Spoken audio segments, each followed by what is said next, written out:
Hey, what is up, everybody? This is Stevie Breach coming to you here today. Talking about WWE's 24 episode of Goldberg with his return in 2016 for the Survivor Series, which led him into WrestleMania.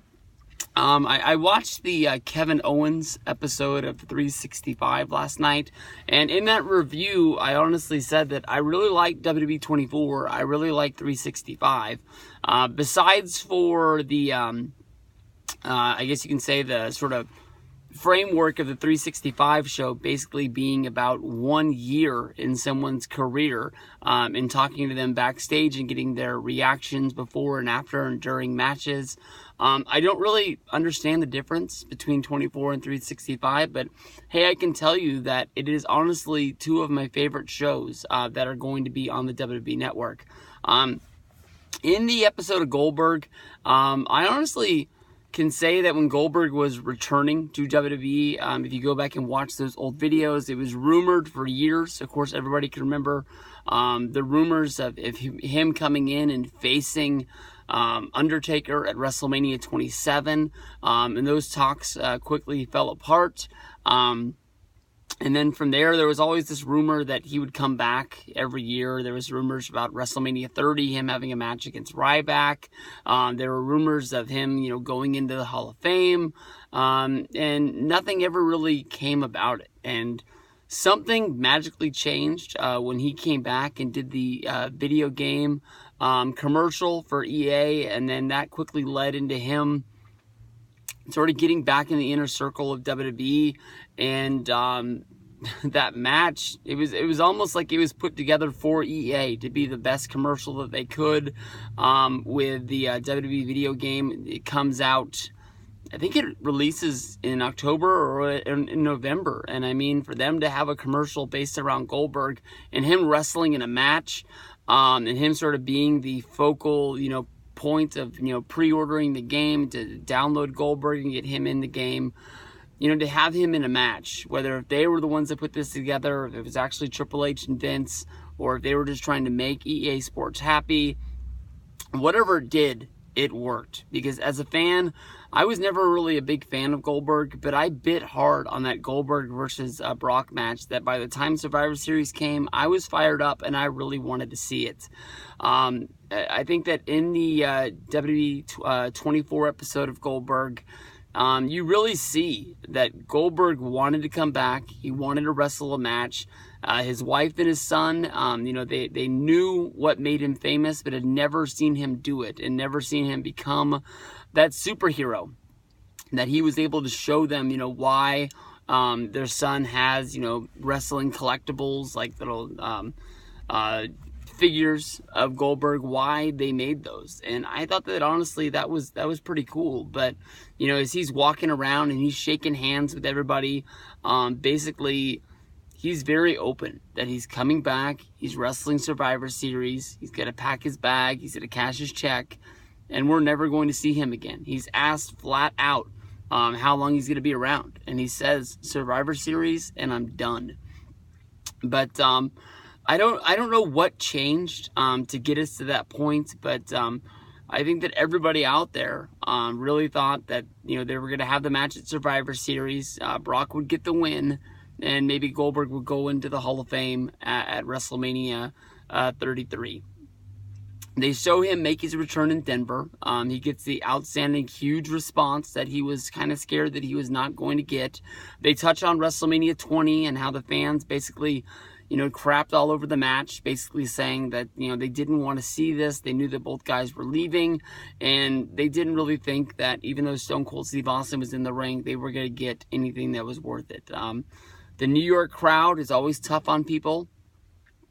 But, the Madison Square Garden WrestleMania crowd at WrestleMania 20 really did not give Brock and Goldberg a chance to do anything. Goldberg sticks up for it, basically said that he thought the match was good, but, when the fans react like that, no one's going to care. And that was how he left his career. And I believe it was 12 or 13 years before he makes his return. He didn't know if anybody that still watched wrestling was going to care, and he got a huge response. It almost, rivals Hulk Hogan's response when he came back to WWE with the NWO, and then after WrestleMania when he was in Montreal.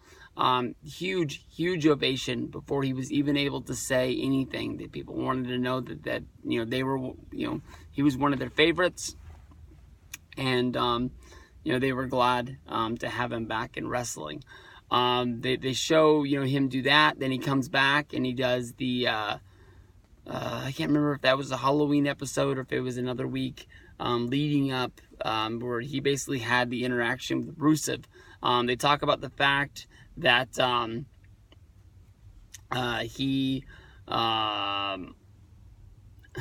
guy almost hit another guy in the parking lot, and he's shaking his head when it was his fault. Sorry, but they're talking about the fact that he gets in there with Rusev and he basically slips. Goldberg is the guy that wants everything to be perfect, but he wants it to look real. Nothing's going to look more real than trying to kick somebody in the stomach and basically slipping on the mat. But, he took that hard and he wanted it to be perfect. And if it was a movie and he got to take a second take, he would have wanted to do it. But, he didn't get to.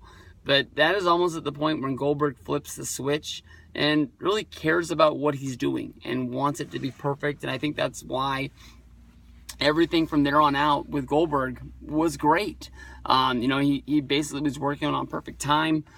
He goes into Survivor Series and they're talking about the day of the show, and Goldberg says that, it was only supposed to be a one-time deal, but somewhere along the way, plans changed. And that's almost something that I wish they would have dived into more, whether if it was Vince and Triple H coming to Goldberg and asking for more, or it was Goldberg coming to them and saying, this is really working, and I want to take this as long as it'll go. And I want to see what we can make out of this, because it was the next night after Survivor Series when Goldberg gets the win that Stephanie announced Goldberg would be taking place in the Royal Rumble, making this Royal Rumble from the Astrodome. Oh, I apologize, the Alamo Dome. One of the biggest Royal Rumbles that they've had of late. Goldberg, Undertaker, Brock Lesnar, a lot of big names were in that Rumble, to lead up to this year's WrestleMania. And, Goldberg being in there really helped out. You got to see, Goldberg interact with The Undertaker. You got to see Goldberg interact with Brock Lesnar. I'm trying to remember who won the Royal Rumble leading to WrestleMania 33, because it was Taker against Roman, but that wasn't for the title. No, it was Brock and Goldberg that was for that championship, so it must have been for the other title. Damn, I'm really drawing a blank here. Please comment down below how much of an idiot I am, and tell me who won the Rumble from the Alamo Dome, because I don't think, that Brock won it and Goldberg was the champ. It must have been for the other title, but I'm drawing a blank what the championship match was at WrestleMania 34. From there we go into the next month where basically Goldberg challenges against Kevin Owens for the championship, and basically because of Chris Jericho, Goldberg gets the win in momentary fashion, and that's honestly a tie-in to the Kevin Owens 365 that I watched last night, because basically Owens in his 365 wishes that he would have had a bigger or longer match with Goldberg, but it is what it is. They wanted to have a quick WCW-like finish, and Goldberg was the champ, and that led you right into WrestleMania, where he comes in as the champ against Brock, and he gets to have that moment where basically he ties it all together. One last match, having a really good run in WWE. You see him talking to Undertaker in the back about, how he's having fun, and he's really glad that he was able to come back and have this match and be a part of WrestleMania and have the match, be more than what WrestleMania 20 was. I really like this episode of WWE 24. I think that, honestly, I respect Goldberg for what he's done in wrestling. He's never going to be in my top 5 or my top 10 of favorite guys. to be involved in the business. But I do have a lot of friends that, you know, go crazy for this guy and think that he is one of the best. I think that right now, it's got to be a lock that Goldberg is the main event Hall of Famer for WrestleMania 34 in New Orleans. I think that a lot of people think that it might be Batista. His name is always out there, and it is a guy that is a big name, that was a champion. You know, he was one of the cornerstones of SmackDown. He was a member of Evolution. But to sort of tie everything that went together last year, I think that Goldberg needs to be that main event guy. You know, he's not involved with the company. He's doing sort of, I don't want to say he's doing independent dates, but he is, you know, still tipping his toe into wrestling around the world, doing things. Of course, he's doing his show with the Speed Network and stuff like that. I don't think he's got that podcast anymore, because I haven't heard, you know, commercials for it on the Stone Cold Steve Austin show in a long time. I don't even know how long that thing lasted. But Goldberg, WWE 24, 2 thumbs up. If you haven't seen it yet, make sure you go out of your way, because I honestly think you're really going to enjoy it.